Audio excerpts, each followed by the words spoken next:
Section 2. And how Austrian economists predicted every major economic crisis of the last 100 years. Chapter 13. Who predicted the Great Depression? It has often been claimed that Austrian economist Ludwig von Mises predicted the Great Depression. But that is not quite true. He did predict in 1924 that a large Austrian bank would eventually fail, and he turned down a prestigious job at another large Austrian bank in 1929 because he did not want his name associated with its failure. Mises was clearly expecting a severe economic crisis. But as Murray Rothbard has shown, what made the Great Depression great, in that it was both severe and long-lasting, were the policies implemented in response to the original crisis. Austrian business cycle theory, ABCT, is generally silent with respect to the timing and magnitude of the economic crisis. The most important consideration here is that Mises published a thorough theoretical critique of existing monetary policy in the United States and elsewhere in 1928. That book is Monetary Stabilization and Cyclical Policy. Now we will look at opposing views regarding the business cycle of the late 1920s, most notably contrasting the views of Ludwig von Mises and his American counterpart, Irving Fisher. The first new era of the 20th century took place during the 1920s. People started to believe that this period of extended economic growth was actually one of self-sustaining growth and perpetually increasing prosperity. World War I had ravaged the developed world. Central banks had been established across the globe, and the United States had become a leading economic and military power. The progressive era had reinvented America, largely through constitutional change. Women now had the right to vote, there was a new federal income tax, and alcohol was prohibited across the nation. America also had joined the rest of the developed world by establishing a central bank with the passage of the Federal Reserve Act in 1913. The world was at peace, and with a series of federal tax cuts in place, the United States had a very prosperous, although unstable, economy during the 1920s. There was also a technological revolution, as important as the world has ever experienced. This was the decade when the airplane and automobile went into mass production. In communication, it was the onset of mass availability of the telephone and radio. Motion pictures were invented, along with household appliances such as the dishwasher, electric toaster, and refrigerator. The use of petroleum products and electricity increased dramatically, while the use of manual power decreased significantly. Assembly line production became ubiquitous and was seen as the key to industrial progress. The period of economic boom and stock market bubble during the 1920s is often referred to as the Roaring Twenties. Few people seem to think it was unusual that the world's 3 tallest buildings were being built either on or close to Wall Street in New York City. However, it was far from a utopian time, given all the crime, corruption, and violence created by alcohol prohibition, and there were clearly imbalances and instability in the economy. None of this, however, could discourage or dissuade the optimists that this was indeed a new era. Edward Angley compiled quotations from newspapers and public records to chronicle the new era thinking during the bubble and its aftermath. A prime example of this thinking came from Herbert Hoover in his speech accepting the Republican Party nomination for president, where he proclaimed on August 11, 1928, quote, "Unemployment in the sense of distress is widely disappearing. We in America today are nearer to the final triumph over poverty than ever before in the history of any land. The poorhouse is vanishing from among us. We have not reached the goal, but given a chance to go forward with the policies of the last 8 years, and we shall soon, with the help of God, be in sight of the day when poverty will be banished from this nation. There is no guarantee against poverty equal to a job for every man. That is the primary purpose of the economic policies we advocate." End quote. Not surprisingly, Hoover believed the prosperity of the 1920s owed itself to the economic policies of his Republican Party, but his future policies to save jobs would be responsible for turning the economic crisis into the Great Depression. Industrialists also saw a new era. Magnus Alexander, the president of the National Industrial Conference Board, said in 1927, "There is no reason why there should be any more panics." The president of the Pierce Arrow Motor Car Company, Myron Forbes, claimed on New Year's Day 1928 that there will be no interruption of our present prosperity, while Irving Bush, the president of the Bush Terminal Company, proclaimed in November that "we are at the beginning of a period that will go down in history as the Golden Age." Charles Schwab, the chairman of Bethlehem Steel, noted in March 1929 that "I do not feel there is any danger to the public in the present situation," and in an October speech to the American Iron and Steel Institute reassured members that "in my long association with the steel industry, I have never known it to enjoy a greater stability or more promising outlook than it does today." As is typical of New Era philosophy, in October 1931 he blamed the Depression on psychological factors.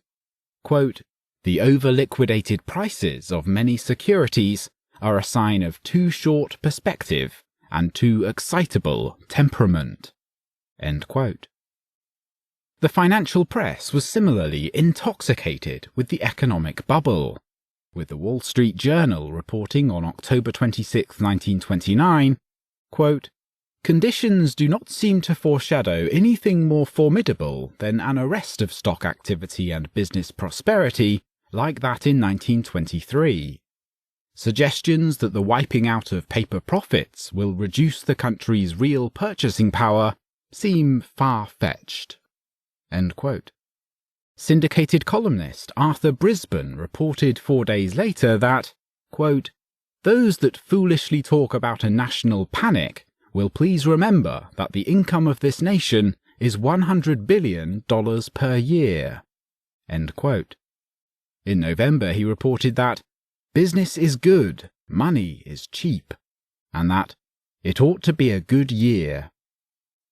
Shortly thereafter he encouraged his readers by reporting that all the really important millionaires are planning to continue prosperity, and that if every man would learn to talk about the country's progress and future as a young mother talks about her new baby, there would be no danger of hard times. On New Year's Day 1930 he declared the economic crisis was over, noting, "Now that the big wind that swept through Wall Street, blowing away paper profits, has died down, there are sad hearts, but no real losses." And 1 week later he wrote, "It is safe to say that the peak of idleness has about been reached, with better conditions coming." As the economy worsened and unemployment continued to mount, Brisbane's assurances became increasingly bizarre and macabre. On January 2, 1931, he wrote, "Sometimes when things go wrong, it is a comfort to be reminded that nothing matters very much. If the earth fell toward the sun, it would melt like a flake of snow falling on a red-hot stove." Politicians were big promoters and defenders of New Era thinking. Secretary of the Treasury Andrew Mellon told the American people near the peak of the boom that there is no cause for worry. The high tide of prosperity will continue. After the stock market crashed and unemployment began to rise, he reassured Americans on New Year's Day of 1930, quote, "I see nothing, however, in the present situation that is either menacing or warrants pessimism. During the winter months there may be some slackness or unemployment, but hardly more than at this season each year. I have every confidence that there will be a revival of activity in the spring, and that during the coming year the country will make steady progress." End quote.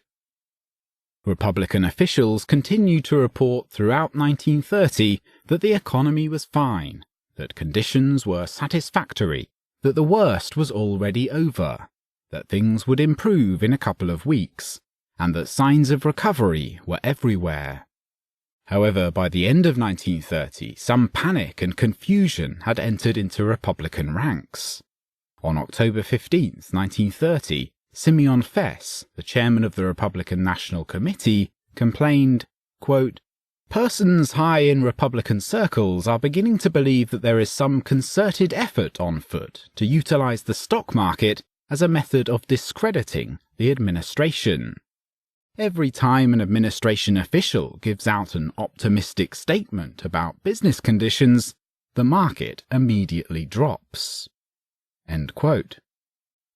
This statement is a sign of both alarm and paranoia, and if true, indicates that the market had finally entered a phase of disbelief in the pronouncements from the White House because of a large number of past inaccuracies. Irving Fisher was the most prominent American economist of the period, and is still considered by mainstream economists to be one of the greatest economists of all time. He was an enthusiastic supporter of Herbert Hoover, and believed that the great economic prosperity of the 1920s was attributable in part to alcohol prohibition, which he championed. But more importantly, he felt the prosperity was based on his theory concerning the scientific stabilization of the dollar that had been undertaken by the Federal Reserve. Naturally, with both alcohol prohibition and dollar stabilization firmly in place, Fisher was completely blindsided by the Great Depression. On the eve of the great stock market crash of September 5, 1929, Fisher reassured investors that he foresaw no problem in the stock market. Quote, "There may be a recession in stock prices, but not anything in the nature of a crash. Dividend returns on stock are moving higher. This is not due to receding prices for stocks, and will not be hastened by any anticipated crash, the possibility of which I fail to see. A few years ago, people were as much afraid of common stocks as they were of a red-hot poker. In the popular mind, there was a tremendous risk in common stocks. Why? Mainly because the average investor could afford to invest in only one common stock. Today, he obtains wide and well-managed diversification of stock holdings by purchasing shares in good investment trusts." End quote. Unfortunately, while Fisher continued to preach that stocks had reached a permanent high plateau throughout October 1929, stocks lost 1/3 of their value. Diversification via investment trusts, which were like the mutual funds of today, might have encouraged people to invest in stocks, but it did little to protect their wealth. The market value of investment trusts fell 95% over the 2 years following his prediction, and the Dow Jones Stock Index lost nearly 90% of its peak value. Well after the fact, Irving Fisher identified in his 1932 book, Booms and Depressions, Some First Principles, most precisely and perceptively what he meant by a new era. In trying to identify the cause of the stock market crash and depression, he found most explanations lacking. What he did find was that new eras occurred when technology allowed for higher productivity, lower costs, more profits, and higher stock prices. Quote, "In such a period, the commodity market and the stock market are apt to diverge. Commodity prices falling by reason of the lowered cost, and stock prices rising by reason of the increased profits. In a word, this was an exceptional period, really a new era." End quote. The key development of the 1920s that clouded Fisher's perception was that monetary inflation did not show up in price inflation as measured by price indexes. As Fisher noted, one warning, however, failed to put in an appearance. The commodity price level did not rise.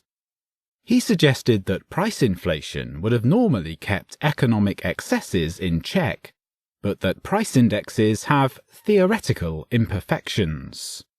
Quote, "During and after the World War, wholesale commodity price level, responded very exactly to both inflation and deflation.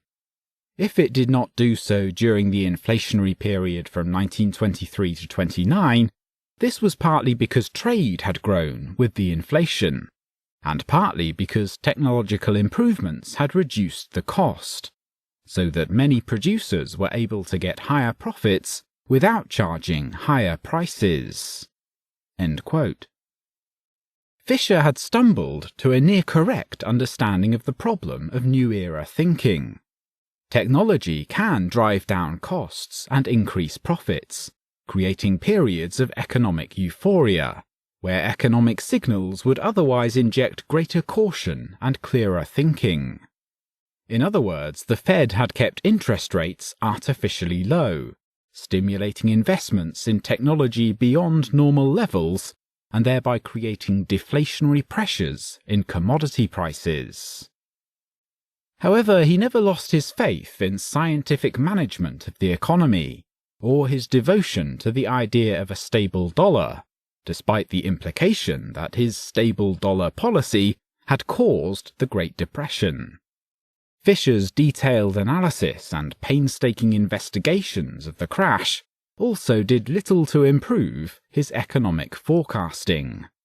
Quote, "As this book goes to press, September 1932, recovery seems to be in sight. In the course of about 2 months, stocks have nearly doubled in price, and commodities have risen 5.5.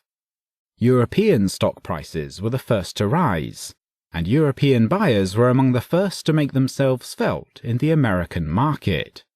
End quote. He attributed this success to reflationary measures by the Fed that were of deliberate human effort more than a mere pendulum reaction.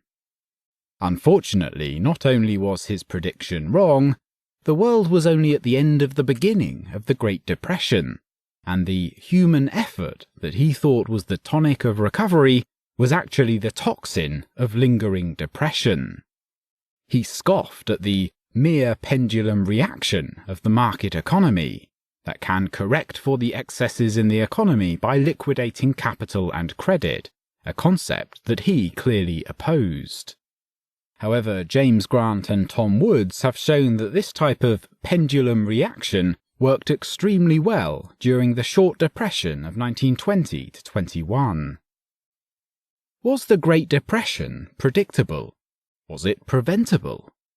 The failure of the market economy to right itself in the wake of the Great Crash is the most pivotal development in modern economic history, and its impact has continued to shape mass ideology and to determine public institutions and policy. Unfortunately, few saw the development of the stock market bubble, understood its cause, or predicted the bust and the resulting depression.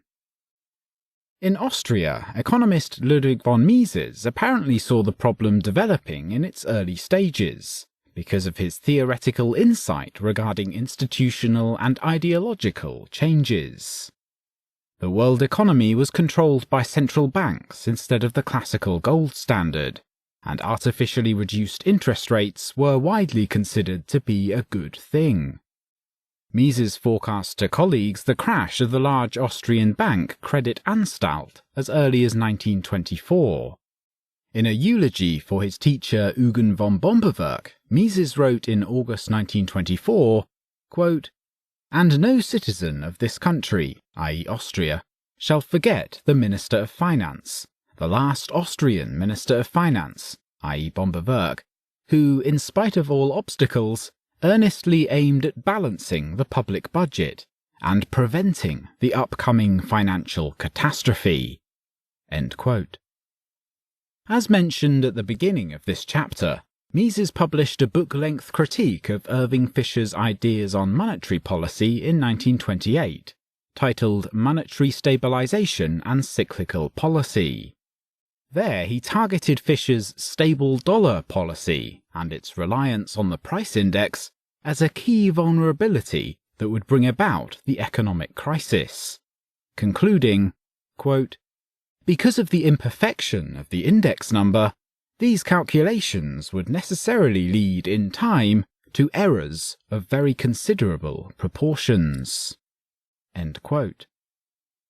Mises found that Fisher's attempt to stabilize purchasing power was riddled with inherent technical difficulties and was incapable of achieving its goals. Quote, "In regard to the role of money as a standard of deferred payments, the verdict must be that, for long-term contracts, Fisher's scheme is inadequate. For short-term commitments, it is both inadequate and superfluous." End quote. He then demonstrated how Fisher's type of monetary reforms cause booms, and that these booms inevitably result in crisis and stagnation. He attributes the popularity of Fisher's scheme to political influence and bad ideology. Quote, "The fact that each crisis, with its unpleasant consequences, is followed once more by a new boom, which must eventually expend itself as another crisis, is due only to the circumstances that the ideology which dominates all influential groups, political economists, politicians, statesmen, the press and the business world, not only sanctions but also demands the expansion of circulation credit." End quote. Mises had addressed the same problems in a 1923 work, but named Fisher and his scheme in 1928. In addition to demonstrating the inevitability of the crisis, he clearly identified its cause, where most others could not. Quote, "It is clear that the crisis must come sooner or later. It is also clear that the crisis must always be caused, primarily and directly, by the change in the conduct of the banks. If we speak of error on the part of the banks, however, we must point to the wrong they do in encouraging the upswing. The fault lies not with the policy of raising the interest rate, but only with the fact that it was raised too late." End quote. He showed that the central bank's attempt to keep interest rates low and to maintain the boom only makes the crisis worse. Despite the tremendous odds against the adoption of Mises's own solution, that is, the traditional gold standard, he ended his analysis with a prescription for preventing future cycles. Quote, "The only way to do away with, or even to alleviate, the periodic return of the trade cycle, with its denouement the crisis, is to reject the fallacy that prosperity can be produced by using banking procedures to make credit cheap." End quote. Mark Skousen notes that in addition to Ludwig von Mises, Mises' student F.A. Hayek is said to have predicted the collapse of the American boom in early 1929, but probably not in written form. Felix Sommery, who like Mises was a student at the University of Vienna, issued several dire warnings in the late 1920s. And in America, economist Benjamin Anderson also warned that the Federal Reserve's policies would cause a crisis, but like Sommery, they were largely ignored. Mises and followers of his business cycle theory clearly had the upper hand over Fisher and the proponents of his stable dollar policy. Members of the Austrian School of Economics were uprooted by World War II, with Mises in New York and Hayek in London, and others scattered in academic posts at other prestigious universities. Despite the Austrians winning the prediction game against Fisher, Keynesian economics would soon rise to control economic thought as the Austrian school went into a general decline. Politically, this was tied to the rise of fascism, Nazism, and FDR's New Deal. Fortunately, in the wake of World War II, the world returned to a Bretton Woods-style gold standard, and free market economies were established in Germany and Japan. The world quickly recovered from the war and the fascist-style economics that dominated prior to World War II. It would be a quarter century before the next economic depression hit the United States.